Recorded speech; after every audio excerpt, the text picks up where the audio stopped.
So how was Janmashtami, Kamaji? It was great this time. Acha. Yes. You went to Two- Whitefield or Yeah, Whitefield. Whitefield. okay? Yeah. 2 days. 2 days. 2 days. 25th Oh, and 2 25th. days. Yes, Yes. 2 days. Did Sunday, Seva Monday. there. Yeah. Did Seva. Oh, very good. Very good. Yeah. So good opportunity. You went for Prabhupada appearance day also? No. No, Prabhuji. Appearance day did not take place there. It was somewhere else. Somewhere We else. didn't know about. Yeah. Okay.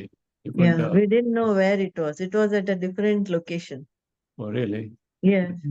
It was not Not in the same place? No. No. No. I heard Whitefield, they had a big ceremony this time. Yes, yes. Yes. A lot of crowd. big hall. Too much crowd. Yes. Very good. More than So, 30,000 people attended the program. Yes. Great. With very nice so arrangement. new temple is coming in your place very soon. Yes. Yes, Prabhuji. Yes. Yes. Lord will bless all of Yes. you nicely. Yes. Good, good. Preaching Yes. is going on well. Yes. Okay. Shobha ji, Hare Krishna. Hare Krishna. You went to which place? Janmashtami? Janmashtami at home, and in our own community we have a celebration. So Okay, okay. Very good. Everybody celebrated Janmashtami that way. yes, together we celebrate. Good, good. Sushila ji, Hare Krishna.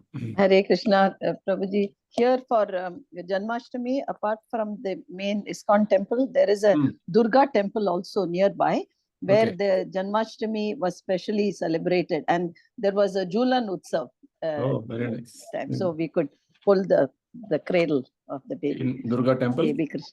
Durga temple, Durga? yes. Oh, okay. Durga is the sister of Krishna. Yes, yes. Yes. Okay, good. Very nice. So in Washington?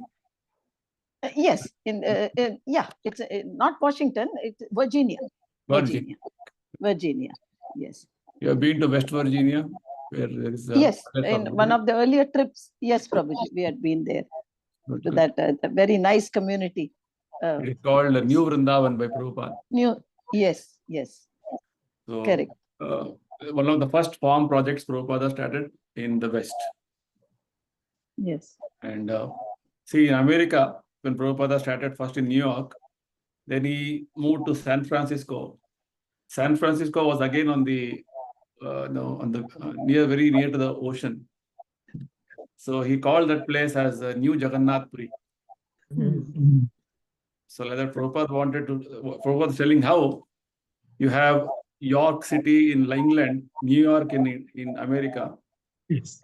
So like that, everything new cities of Europe Yes. are imitated in America and other parts. So like, why not Vrindavan, New Vrindavan, Yes.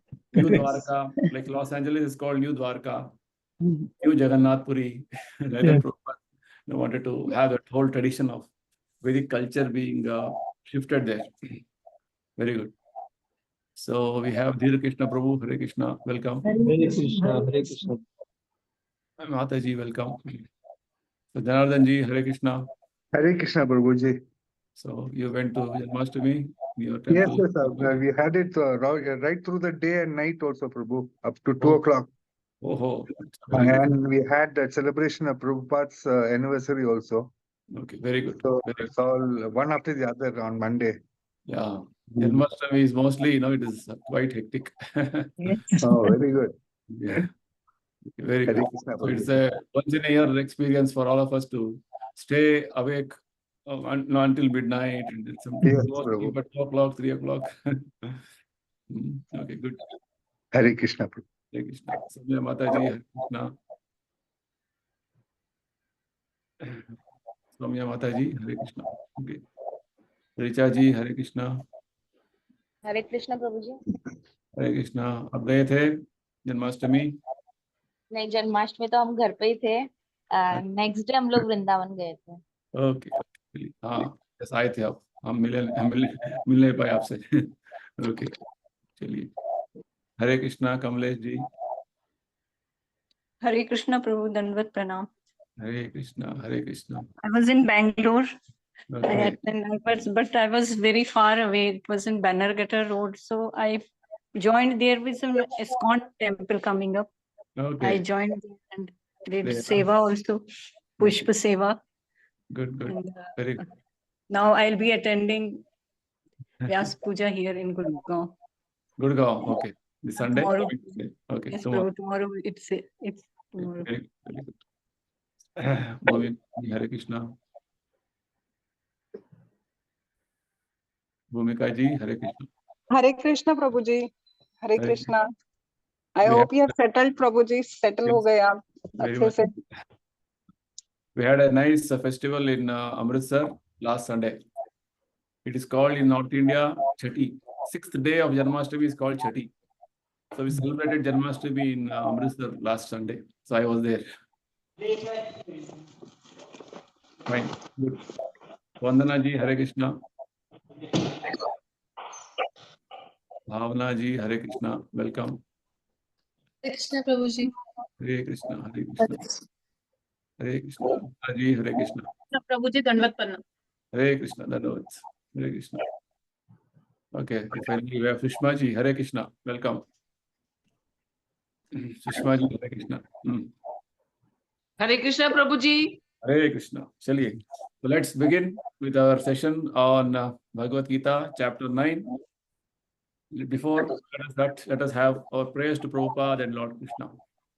Nama Om Padaya Krishna Preshtaya Bhutale Srimate Bhakti Vedanta Swaminiti Namine Namaste Saraswati Deve Gauravani Pracharine Nirvishesha Shunyavadi Paschatya Deshatarine Jaya Sri Krishna Chaitanya Prabhu Nityananda Sri Advaita Gadadhara Srivasadi Gaura Bhakta Hare Krishna, Hare Krishna, Krishna Krishna, Hare Rama, Rama Rama, Hare Hare.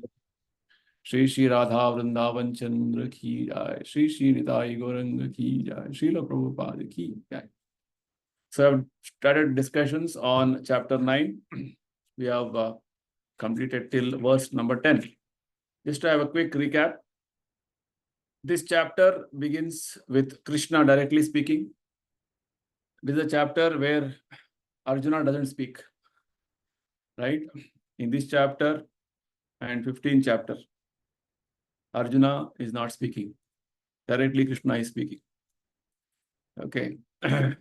So here Krishna begins to tell that Arjuna, I'm going to tell you the most confidential knowledge with complete practical application of it. Jnana Vijnana Sahitam. Why? Because you are my pure devotee and you are not envious of me. And knowing this, you will be freed from all the miseries of this world. And Krishna explained this most confidential knowledge is devotional service.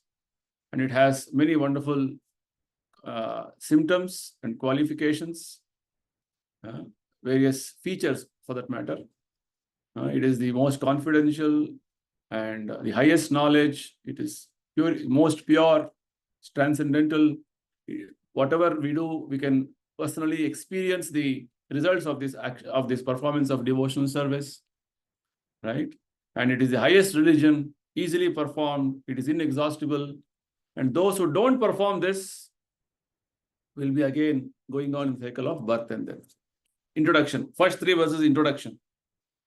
From verses 4 to 10, Krishna revealed one more confidential aspect of his existence, of his personality, that is known as Yoga Maheshwaram, inconceivable potency. That he is actually involved in every aspect of this whole creation, maintenance, destruction, not directly, but through his various expansions. So Krishna gave a very cryptic understanding that he is everywhere and he is not everywhere. Right? This is what we understood as Achintya Bheda Abheda Tattva. Simultaneously there and not there. He is there as expansions and he is not there personally. He is aloof. This is one of his opulences. We cannot do. We we as spirit souls are individual entities are limited with regard to our energies. Krishna's energies are limited, inconceivable, are working very swiftly, that he can do all these things. And how Krishna is involved in creation of innumerable universes, their maintenance and their annihilation, and how it is all happening in a cyclic way, and how every aspect of the material world is being managed, monitored, controlled, and directed by Krishna was nicely explained in these verses 4 to 7. Krishna concludes by saying that how Prakriti is directly working under his direction. So the material nature, she is conducting her management by Krishna's direction, right? So it's not that material nature is working independently. Whatever is going on in the material nature is being directed by Krishna and his various other expansions. So which means Krishna is in every aspect of the creation. Krishna gave a very wonderful example, how even though he is involved in every aspect of the creation, but he is not bound by any reaction. Namam karmani, nachamam tani karmani, nibaddhanti dhananjaya. Right? How he is situated? He is situated, actually, Krishna says, I am seated as though neutral, ever detached. Udasina vadasina, asaktam teshu karmasu. Prabhupada gives the example of a high court judge sitting in the bench. How even though he's giving all his judgments with regard to rewarding somebody or punishing somebody, but he's neutral. He's based on the legality and the law. He is trying to give his best judgment. So like that, Krishna is not personally involved in everything, but rather he is, he has created the impersonal laws of nature, by which everything is going on very wonderfully. So now moving forward, in the next 5 verses, which we're going to discuss today, 11 to 15. See, when you read Bhagavad Gita, you should read like this. There is a continuity. First 3 verses were introduction. The next 7 verses was explanation of Krishna's inconceivable opulence, Yoga Maishwaram. How he is the supreme will in anything and everything that is going on in the material world. Even though his hand is there, we cannot see. That's what Krishna wants us to understand. He is there. He is very much directing, but we cannot personally see him because we are not qualified. Now, with regard to Krishna's perception with the common people and different grades of people, how Krishna is perceived, starting from people who are outright atheists to great devotees, and between atheists and great devotees, there is a spectrum of people. So who are all there? Krishna is going to explain this in next 5 verses. So verse number 11, Krishna says, Avajananti ma mudha manushim tanumashritam param bhavam ajananto mama bhuta maheshwaram. So here Krishna is telling very clearly that mudha means the fools. Fools, avajananti means deride, means they lightly, jokingly, they don't take Krishna, right? They make fun of him. Fools deride me when I descend in the human form. Manushim tanumashritam. They don't know that Krishna is transcendental by nature. Param bhavam ajananta. And they also don't know that Krishna is the supreme personality. His domination is on every aspect of the creation. Just the previous verses, what we read, all the verses in this chapter 1 to 10, very clear that Krishna's domination is something we cannot question. In the 7th chapter also Krishna has explained that mattaha parataram nanyat. There is nothing superior to me. Everything is resting on me, like the pearl strung on a thread. Sutre manigana iva. So Krishna is very emphatically stated with whatever we have understood until this 9th chapter, all the previous explanations. Krishna's transcendental position. Janma karma chame divyam. Krishna says, my birth, my activities are all transcendental. What do you mean by transcendental? Transcendental means they are not of this material world. They are not bound by any action, reactions, karma, like how we are bound. He is beyond them. Right? In this chapter also, verse number 9 describes the transcendental nature of Krishna. Right? In our case, anything we do which is not devotional service will bind us. Right? This is karma bandhana. We are entangled in karma. Krishna is transcendental. So here very clearly Krishna is talking about, in this verse, in the next verse, Krishna will talk about the atheists, the demoniac mentality people, how they perceive Krishna. Even during Krishna's time, there were many such demons, many atheists like this. There was an imitator who wanted to take all the symbols of Krishna and declare that I am Krishna. Right? There was one demon by name Paundraka, described in the Bhagavata, wherein he assumed all the various symbols of Krishna, Vasudeva, right? A flute or 4 hands with Shankha Chakra. He's just like a drama they put, no, that he was putting and like, I am real Vasudeva. And that Krishna in Dwaraka is imitation. Right? Then and then he sent one messenger to Dwaraka also. Krishna, you telling yourself Krishna, you are not Krishna, you are ordinary person. So you should give up all your symbols and surrender to me. So he sent one message. So all the Dwaraka in the assembly, all the ministers, along with Krishna, were laughing so loudly. What a big joke, right? Then later on, Krishna went to chastise him, and within no time he was killed. So like this, there are always people who want to deny the existence of Krishna. The important message from this verse is that in the modern context, people are making or assuming God to be an ordinary person, an ordinary person to be God. Right? I'll repeat. The important message in this verse, Prabhupada quotes this verse very extensively throughout his teachings. The people are taking God to be an ordinary person, a man like you and me, a human being like you and me, and a human being can become God. There are some technical terms which Prabhupada uses earlier in the purpose in Bhagavad Gita. It's called anthropomorphism. Anthropomorphism means that there is a divine personality with human features or human traits. So we can assume a person like that, imagine a person like that. So God is an assumption. God is an imagination. This is called anthropomorphism. So, the modern day context, because we are all so advanced in science, technology, and we have so many different departments of knowledge and big universities. So we are taught that there is no God. And even if God is there, it's all imagination.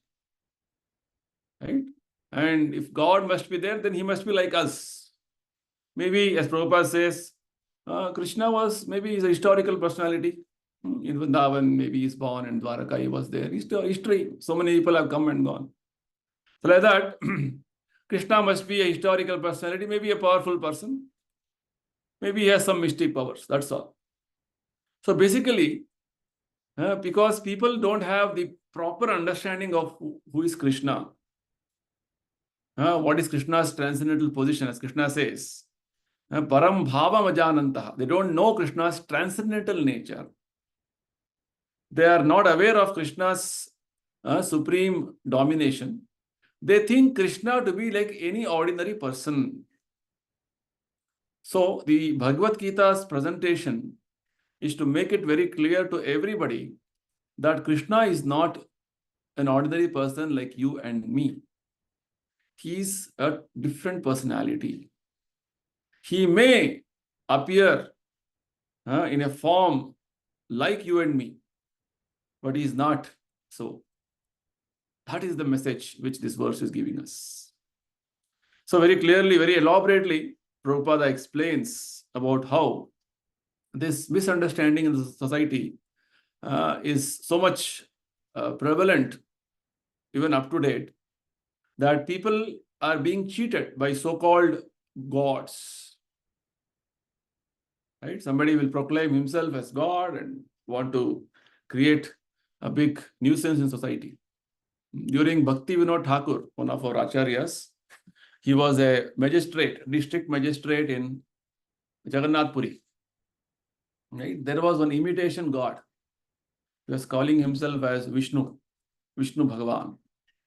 In a nearby village near Puri, he was proclaiming himself as God because he had some mystic powers, some Shaktis, by which he was hypnotizing people and trying to influence simple villagers that you have to send your women, wives or daughters, daughter-in-laws to me to have dance, Dasa dance.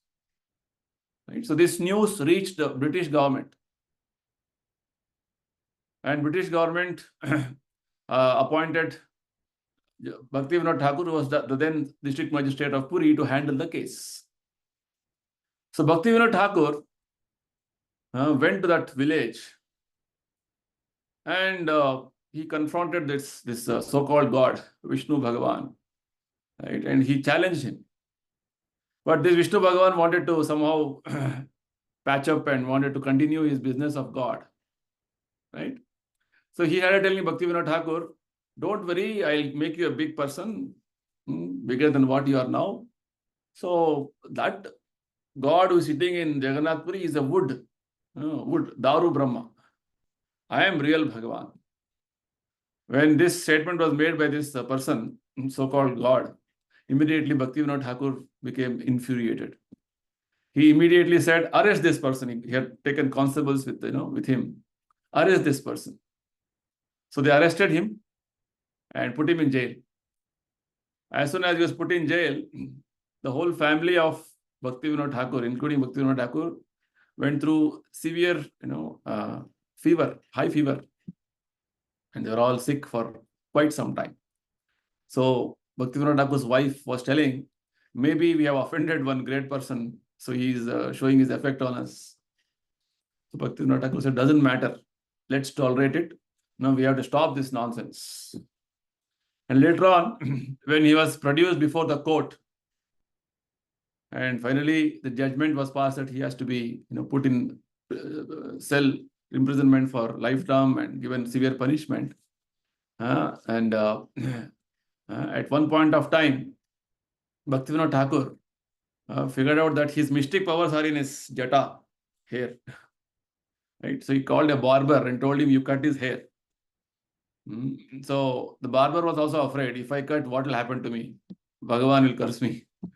So later on, Bhakti Vinod Thakur himself took the scissors and cut his hairs. With that, all his powers was destroyed.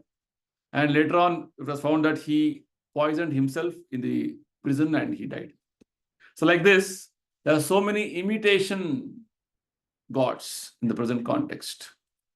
One more popular theory which is present right now, which is very famous with one of the spiritual organization, is that you perform austerity and you perform a lot of meditation and you become God. You are born as an ordinary person, you will become God. Then you become God, so big God, that even Krishna, Lord Rama, everybody will be under you.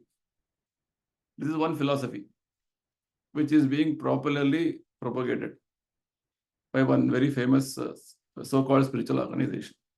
So like this, there are so many, things going on in the name of religion and spirituality, and people are being misled. So this is what this verse is telling. You need to understand who is actually God. When somebody is going to say, I'm God, Prabhupada says, challenge him whether he can show his Vishwarupa, universal form. If you cannot show his universal form, then what type of God you are? Krishna showed his universal form. Okay, forget about universal form. Why don't you lift Govardhana hill? You can't even lift 15 kilo suitcase. right? And you say you are God. Prabhupada gives nice examples here. When Krishna appeared before Vasudeva Devaki, he appeared in his full opulence of the 400 Narayana. Right? Immediately, both Vasudeva Devaki, instead of their parental affection, they started offering prayers with great, humility. Then Krishna assumed the form of an ordinary child, and he ordered, because both of them were very, very much anxious, Kamsa will kill you. So he assumed the ordinary form, and he told Vasudeva to carry him to Gokula and exchange with the daughter born to Yashoda and Nanda. So like this, no ordinary child can transform like this from a 400 form to an ordinary child. It's not possible, right? All of you are parents. When your child was born, did they have such features? No. Only Krishna can have this feature. This is called transcendental. Right? Even in 11th chapter, we'll see later on how Krishna, after he showed his universal form, Arjuna was very much afraid. He was terrified. Wonder, oh, my friend can become all this. So immediately requested Krishna to come back to his original form. So Krishna again came back to his Narayana form, then Shyamasundara form. So like this, all this is not possible by an ordinary person. That's the point. Right? And very clearly, Krishna has been repeatedly telling in these chapters, the previous chapters, how Krishna is the supreme controller. Right? He is supreme proprietor. Bhoktaram Yagnatapasam Sarvaloka Maheshwaram Sukhridam Sarvabhutanam. I am the enjoyer of all the sacrifices, all the activities. I am the master of all these various planetary systems, all devatas. Right? So like this, everything Krishna has been again and again telling. Even then, if you consider Krishna as ordinary person, which means it only shows your incomplete understanding or poor fund of knowledge, in Prabhupada's words. Because about Krishna, we have to understand Krishna from scriptures, Shastra. Then Sadhu. There are many great authorities who are declaring about Krishna's existence, about his personality. Explanations are given. Guru, Sadhu, Shastra, the spiritual master. These are the three important sources of understanding for us to understand who is Krishna. So if we don't take this help of these sources and assume Krishna to be something else, that is our foolishness. That's why Krishna says, you are fools. Foolish people, just using their limited understanding, limited brain power, they want to think, or rather they want to explain about something which is beyond their thinking power. So 8th chapter, Krishna explained, he is inconceivable. Achintya, right? Achintya means beyond our conceivable energy, beyond our thinking, beyond our imagination, right? Achintya Rupam, Krishna said about himself. So Prabhupada says, Krishna is inconceivable. We cannot comprehend even this material world, which is insignificant compared to spiritual world, right? So Krishna's personality, Krishna's various aspects is beyond our limited logic understanding. That's the point. So Prabhupada very elaborately explains about Krishna's spiritual and transcendental aspects, and how in this chapter Krishna already explained about his Yoga Maheshwaram. Even though he is there in the spiritual world, he is also there in the material world, and is aloof from these activities, but he is controlling them also. That is Krishna's inconceivable potency. So, and Lord is also there, is Paramatma in everybody's heart. That also Krishna explains later on. But the point is, these various transcendental aspects of Krishna cannot be understood by simple, some reasoning or some logic or some type of a speculation. No, this has to be understood through parampara understanding, by the Guru Sadhu Shishya, Guru Sadhu Shastra understanding. Otherwise, you cannot understand Krishna. So this is what Prabhupada is trying to tell us here, that Krishna is outrightly telling about those class of people who deride him, who insult him, or who belittle him, who speak very, very cheaply about him. Oh, Krishna, like they're as though Krishna is as though they know him very well. Right? That is what they don't understand Krishna's position. That's the problem. So, though they are called as fools, just like an ordinary person, not knowing the power and position of a very highly placed officer in an organization, he will just deal with him in an ordinary way. That is because of his foolishness. A child may not know the value of a high value, some documents you are giving, say some land documents. Somehow it is not kept inside, it is lying there. And then the child is playing and it is staring and making everything. Then what you will, oh, what you are doing? Right? Like that. So we are all, people are generally like that. Krishna says they are fools. They don't know Krishna's real position, real nature. That's the problem. So this is one aspect. And next Krishna says, generally what these atheists are doing. In verse number 12 he says, Moghasha, Mogha Karmano, Mogha Jnana Vichetasaha, Rakshasim, Asurim Chaiva, Prakritim, Mohinim Shritaha. So he says, these people who are deriding Krishna are fools, and also they are bewildered.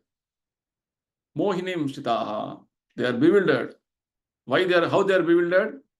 They are bewildered being attracted by the Rakshasi Asuri Chaiva. Prabhupada explains Asura means atheist. Right? We understood this in the 7th chapter also. If you remember, Krishna explained 4 types of people who don't surrender to him. Namam dushkrutino mudha prapadyante naradhama maya aparta jnana asuram bhavam ashrita. Asura means atheist, outright atheist. I don't believe in God. That is called Asura. Right? So, whereas Rakshasa means they acknowledge God, but they are dead against God. They know there is Vishnu, powerful, but I am against, just like Hiranyakashipu. Right? Ravana, Rakshasas. Asura means atheist. So Rakshasa means demon. So Krishna explains about these demoniac people in 16th chapter. Right? Deva Danava. So these people are bewildered. First of all, they are fools. And they are bewildered in a different way by their demoniac and atheistic views, Krishna says. Rakshasim, Asurim, Chaiva, Prakritim, Mohinim, Shrita. How they are bewildered? Very nicely Krishna explains. Moghasha. Moghasha means they have high hopes in their life. Right? I have planned like this. With this plan, I will do like this. With that, I will do something else, like this, like this. So many plans. Prabhupada says a very humorous story. There was one potter who had made maybe some 5-6 pots with great difficulty, and he was just thinking, okay, now with selling all these pots, I will get this much money. With this much money, I'll make more pots, I'll become more rich. And like this, my wealth will grow like anything. At one point of time, I'll become so rich that when my wife will ask me something, or she will be telling, speaking very harshly with him, I will kick her like this. He kicked, and in front of him, those pots were there, and all the pots broke. So, like this, your imagination went to disaster. So, like this, people are only planning. Oh, this, so many things, big plans. Right? Before election, so much planning. During election, so much planning. After election, also so much planning. Planning, whole life, planning. There was a 5-year planning commission. I think now it is not there. We studied in our schools, social studies in schools. Now it is not there, I think. Some other plans are going on. So like this, whole world is plan making. That is called Moghasha. Asha means hope. Hope against hope. Right? Prahlad Maharaj says, Nate vidus swartha gatim bhi vishnum durashaya ye bahirarthamanina. People who are not having Krishna, Vishnu as their ultimate self-interest. Vishnu as their goal in life. Nate vidu swartha gatim hi Vishnu. Durashaya. They have many plans. That plan, this plan, money plan, family plan, travel plan. How many plans they will have, right? Now there are so many, big consultants who will give you how to manage your wealth planning. You have so much money. How will you plan? Your wealth, 1 crore should become 100 crores in 2 years. I will plan. That is called wealth planning. Okay, so like that, many things are there. Wealth plan, health plan, fitness plan, food plan, everything. Right? Okay, you're divorced, I'll get you a nice wife. Or you're divorced, I'll get you a good husband. Okay, like this, so many plan makers are there now everywhere. Consultants. So this is called bewildered. With every plan, there will be failure. That is called, as Krishna is telling, mogha asha. Whatever plan you make is finally going to fail. It's going to defeat. You're bewildered because you're not having Krishna as the goal. Prahlad Maharaj says this type of durashaya bahirartha manina. You're attracted to the illusory energy and you are hoping against hoping. Right? And that hope against hope will make you follow somebody who are andha, blind. The consultant also is blind, spiritually blind, and you are also blind. Blind leading the blind, both falling into a ditch. That's what Prahlad Maharaj says. Andha yathandai rupaniya mana. And all of them are bound by strict laws of nature. Tepi shatantra murudham nibadha. So this is the plan-making business going on. Krishna says outrightly, this is the very much situation right now. Plan-making, bewildered and confused people. Okay. Then moha karmano. After planning, what you do? Start acting. Right? Karmana. Those actions are also bewildered. Prabhupada gives a famous example of Mahatma Gandhi ji. Right? He has struggled so hard to get independence, but all his actions of getting independence, finally he was frustrated. On the day, eventful day when he was actually shot dead, morning he was telling, I don't want to live anymore. This was published in papers on the day, next day after he was killed. So he was so frustrated. What has happened? I wanted something and something else has happened. Right? Activities are frustrated or bewildered. Bewildered means confused. Just like Arjuna was confused in the beginning, whether to fight or not to fight. He was ready even to the extent that let Duryodhana and party come and kill us unarmed. No problem. We will not fight. That much confusion was there in his mind. Karpanya dosha, apata prabhava. He was telling that samudha cheta, my mind is bewildered, Krishna. I don't know what to do, what is correct, what is not correct. So, bewildered plans, bewildered actions, right? Then thirdly, bewildered knowledge. Moha jnana means the knowledge is so confusing. Without the proper understanding of Krishna, maybe these plans are all frustrated, activities are failure. Let me become God. That is one more bewilderment, right? That is called Moga Jnana, right? There's a nice statement in Brahma Samhita which says that Panthastu koti shatavatsara sampragamyo vayo rathavi manaso muni pungavana. If you go on researching about Krishna or absolute truth, you'll go on researching for koti shatavapsara sampragamyo. Even if you travel at the speed of mind speed is very fast. Now we are sitting in, I'm sitting in Vrindavan. Within the next second, I can be in Washington. Right? That is the speed of the mind. So even at that speed, you travel for millions and millions of years. You cannot reach what is the end of this creation. That is what this world is about. And where is absolute truth? So we are bewildered.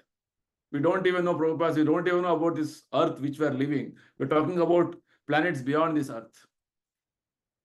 This is our understanding. So we are bewildered. Vicheta saha. So this is called a bewildered verse in Bhagavad Gita. Right?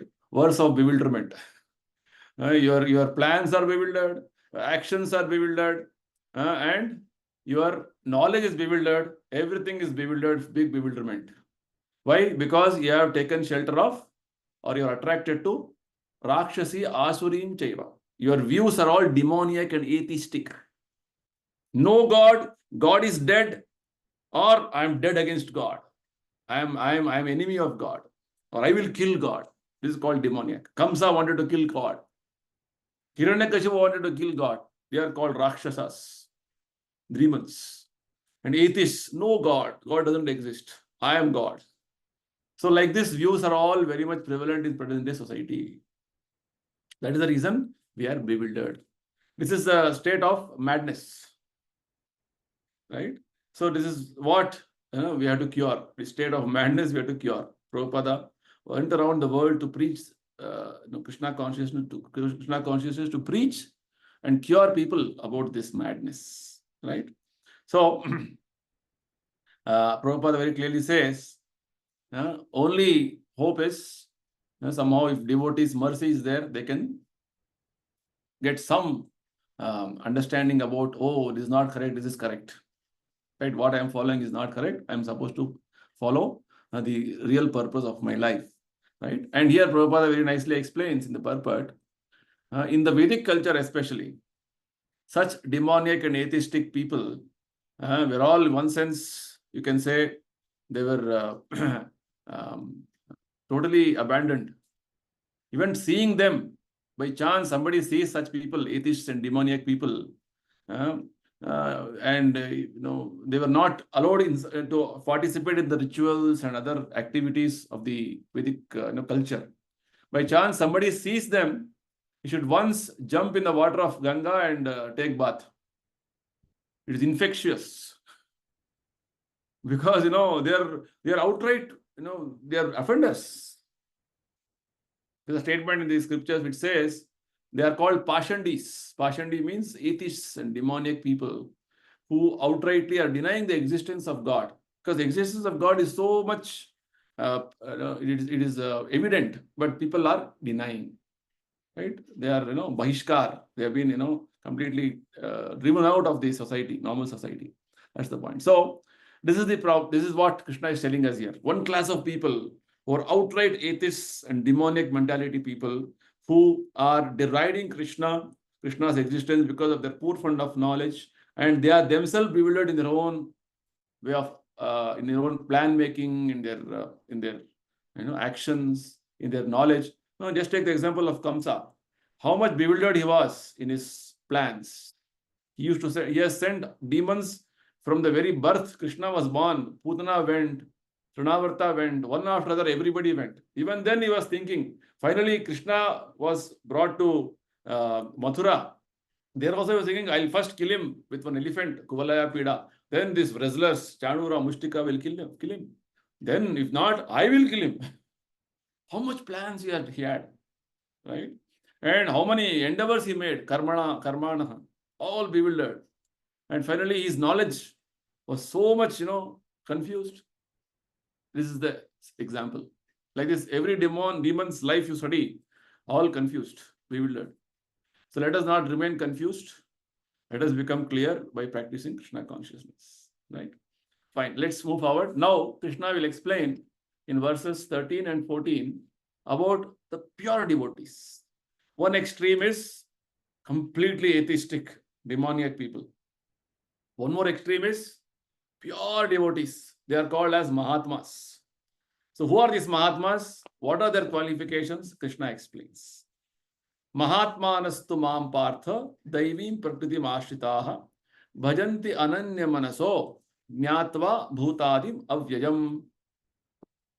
So this Mahatma means a pure devotee. Prabhupada translates it as great souls. Mahatma. Example of, opposite of Mahatma is Duratma. Crippled souls. Or very, small souls. Right? Great souls or miniature souls. That's what it means. Now, Mahatma, Duratma. Okay. So we understood about Duratmas now. Now we're going to understand about Mahatmas. Mahatma means great souls. Why they become great? Because they accepted Krishna as great. That's why they become Mahatma. Krishna is supreme. Krishna is the proprietor of everything. I am also Krishna's. I am a servant of Krishna. This whole world is Krishna. This is Mahatma's vision. So these Mahatmas are not deluded or bewildered like the Duratmas or the atheists or the demons. They are not bewildered. They are not deluded. Right? They are called great souls.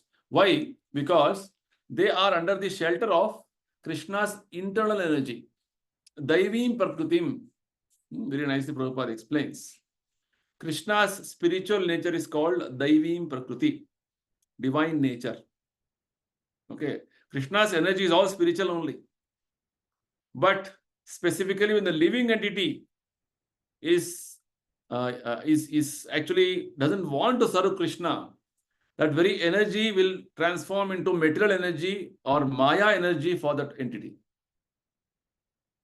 If he again accepts Krishna, that energy will transform and it will become Daivi Prakriti.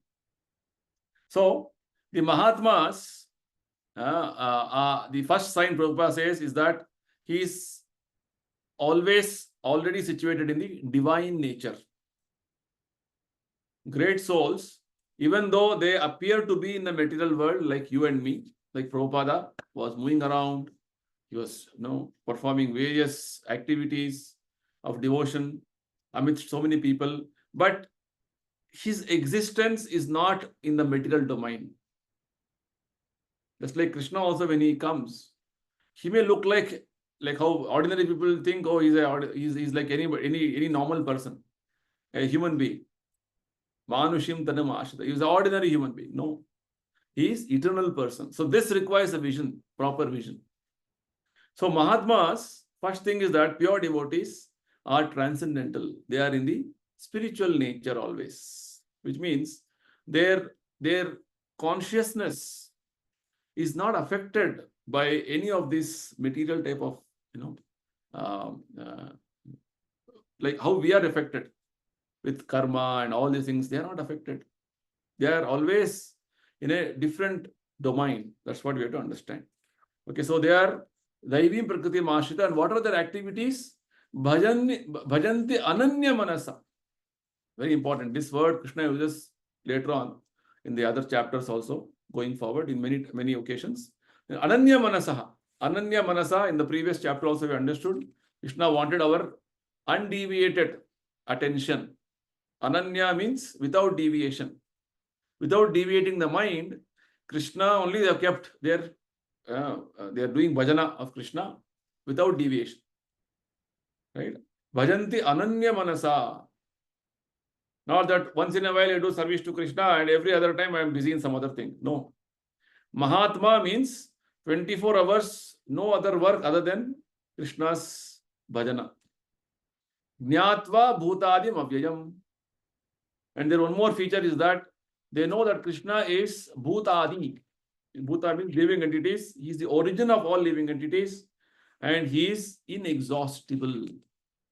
Right? Inexhaustible means we are going to finish with this body at one point of time. Again, we'll get one more body. Like this, our body is Kshara. Krishna is called Akshara or Achyuta, inexhaustible. Right? He never falls down and he's ever existing and he's ever expanding. Right? That is what Krishna's position is.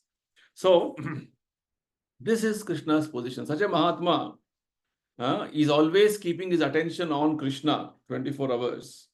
And he knows Krishna's position very well. And he's actually, by Krishna's blessing, he is in divine nature. So much of understanding Krishna gives about Mahatma. Pure devotee. Pure devotee means who?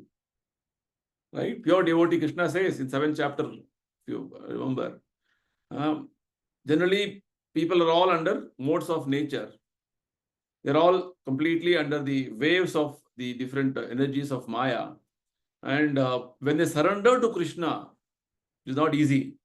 They are completely under Krishna's internal energy. Otherwise, they're under Maya energy. Krishna says, Daivi Esha Gunamayi Mama Maya Duratyaya. It is very difficult to overcome my material energy, but when you surrender to me, you will overcome the material energy easily, Krishna says. So, this is the position of a Mahatma. He is not under any material influence, material modes of nature. he is completely in transcendental situation. This is the situation of a pure devotee. And he is undeviatingly having his engagement internally with Krishna, because he knows Krishna's position perfectly, Prabhupada says. Then they have become Mahatmas. How? By association of other Mahatmas. Pure devotion is very contaminating. If you associate with pure devotees, you will also become pure devotees. Prabhupada gives example of whom? Narada Muni in the beginning of this chapter. Raja Vidya, Raja Guhyam.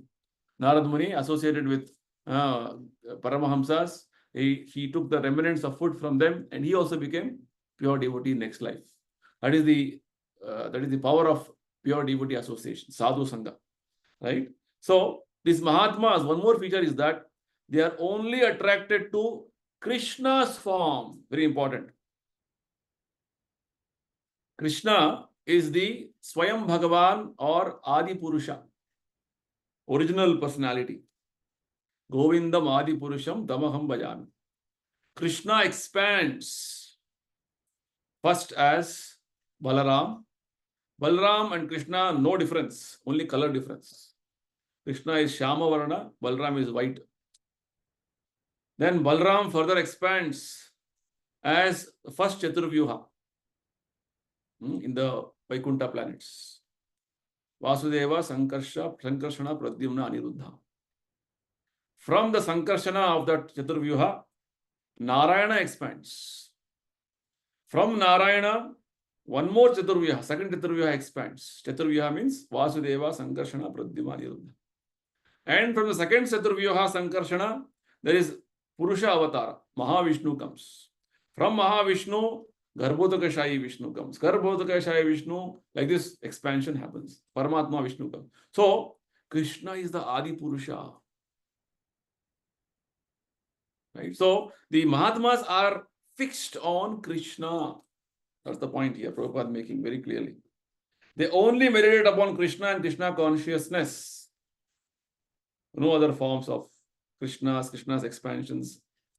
Only Krishna.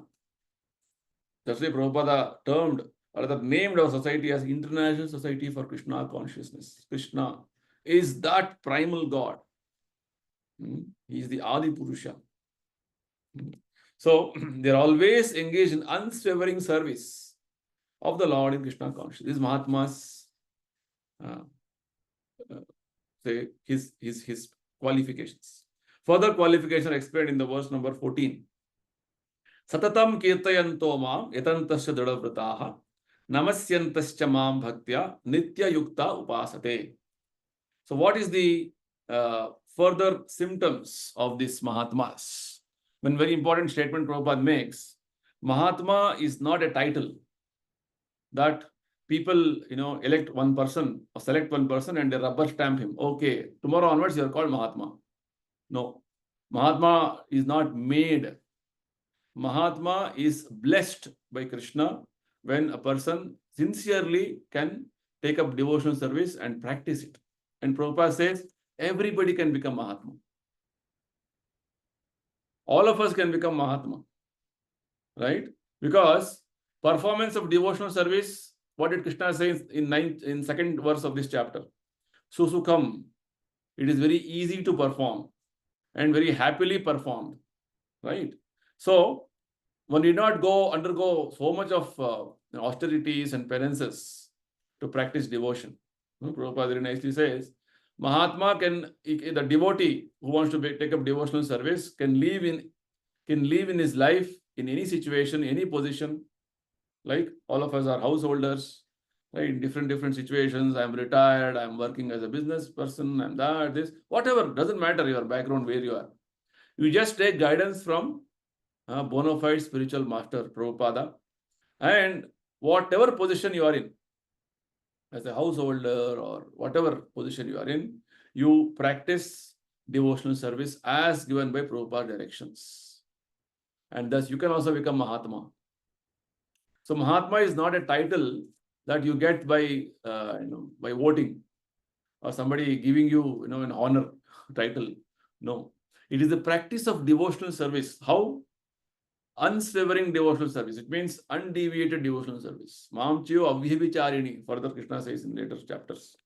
So here symptoms of Mahatma is given. First symptom is Satatam Kirtayanto Mam. Always engaged in glorifying the Lord. No other business. Satatam Kirtayanto Mam. Always. Satatam means always Kirtayanta, glorifying Krishna. Krishna very clearly says, Kirtayanto Mam. Very clearly Prabhupada says, you remember in the 6th chapter, last verse, Bhajana, Kirtana is specifically meant for Krishna only. No other Devata. Right? Bhajana, Kirtana is for Krishna only. So this is the point. So they are always engaged in glorification of the Lord. So which means Krishna's qualifications, his personality is so wonderful. Again, there's one more class of people who are impersonalists, who are again fools. Prabhupada explains in the 11th verse of this chapter. Whereas devotees know that Krishna has a personality, has a form, is not impersonal, finally. So the impersonalists who ultimately say that Brahma Jyoti is everything, they are not described here as Mahatmas. Only the devotees. Bhagavad Gita very clearly explains, Mahatma means he is pure devotee worshipping Krishna. Very straightforward definition. Satatam Kirtayanto Mam, first qualification. Second one, second symptom is Yatantasya Dridavrataha. Very nice understanding Prabhupada gives. Yatantasya Dridavrataha. They are endeavoring with great determination to perform various devotional activities. It may be chanting, it may be attending a weekly session like what we are having. Whatever it is, every week I'll attend. Determination is required. Otherwise, what happens? This week attended, next 2 weeks break. Again, next 3rd week you sit, what is going on? I also can't figure out. There is no continuity. Determination is required because you want to learn something, understand something, move forward in devotional service, you have to steadily do it. Day after day you should do it. That is called determination. And Prabhupada also says, in devotional activities, in devotional service, there are certain activities which are called determined, just like the fasting on certain days. On Ekadashi days, we fast from grains. We take very limited quantity of, say, Vrata Prasadam, or the fasting food Prasadam, and give more time for devotional service. And also, just like all of us have fasted on Janmashtami, Krishna's pure devotees appearance days, we all fast. And this is all not that we have concocted. No. Prabhupada says all these rules and regulations are offered by great acharyas. Right? And why it is given? Because if you follow them, you are performing austerity, tapasya, as Krishna is telling us here. Yatantascha Dridavrataha. This Dridavrata, what did Krishna say in 7th chapter? Unless you are free from all sinful activities, Esham tu antagatam papam jananam punya karmanam te dvanda moha nirmukta bhajante mam Dridavrataha.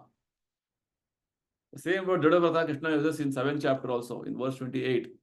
He says, you have to engage in my service with determination. When you do that, then all your past sinful activities and present sinful activities in your life will be destroyed. No determination, then mind will be diverted here and there and life will go on. That's the point. So these rules, regulations of fasting and many regulations of, like how we have to follow Ekadashi, we have to, abstain from certain things, having only prasadam, these are all activities which you have to follow with determination, sankalpa.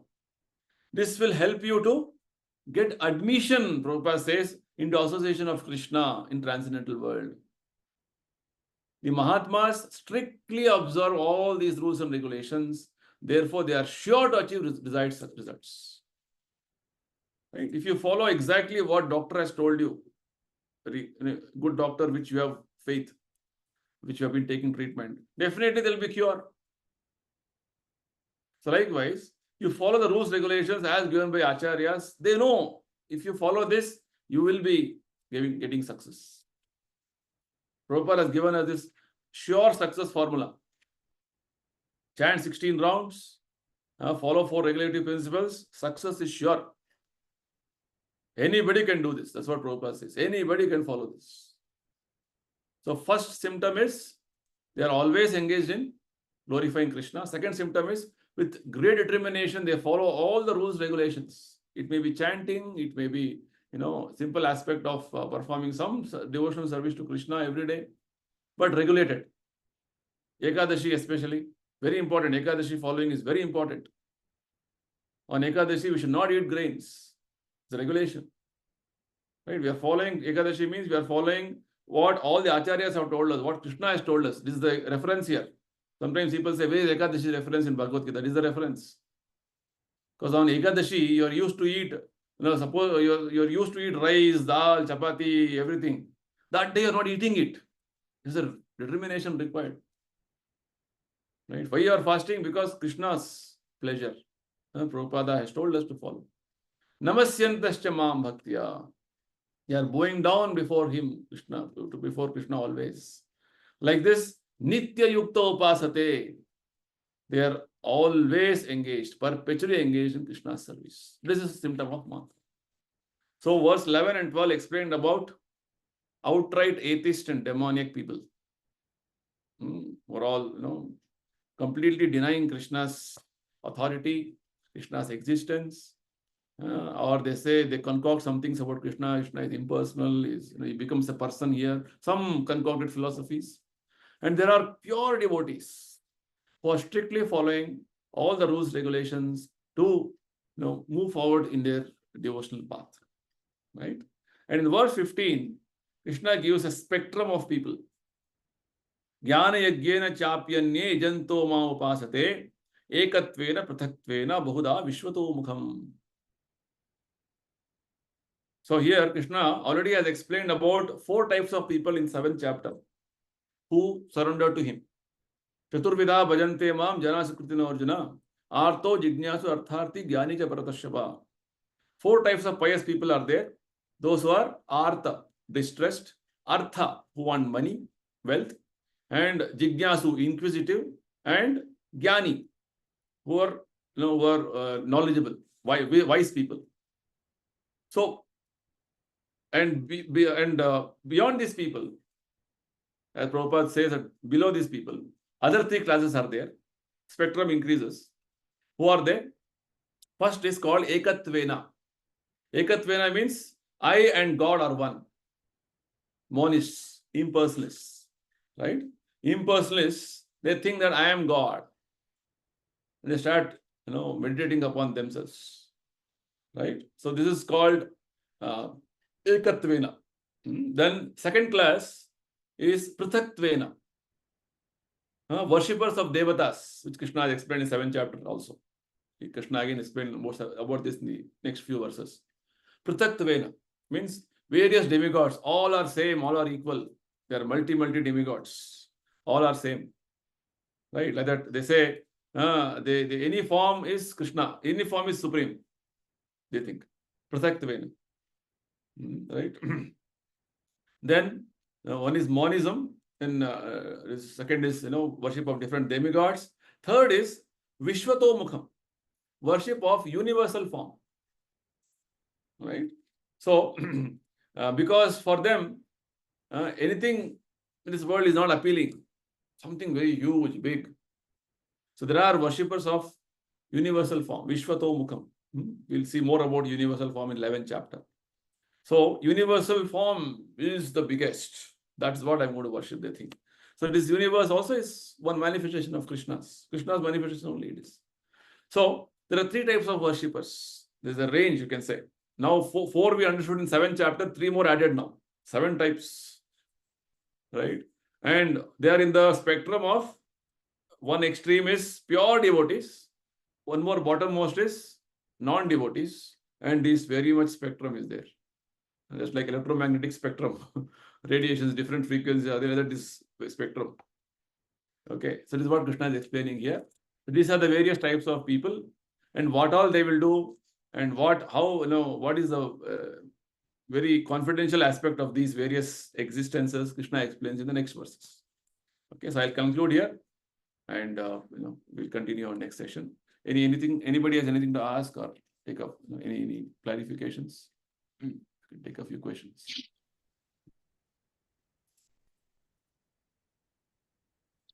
Hare Krishna. Okay, no questions. We will close today. We'll continue our discussions next week again. So already you have completed around 50% of this chapter.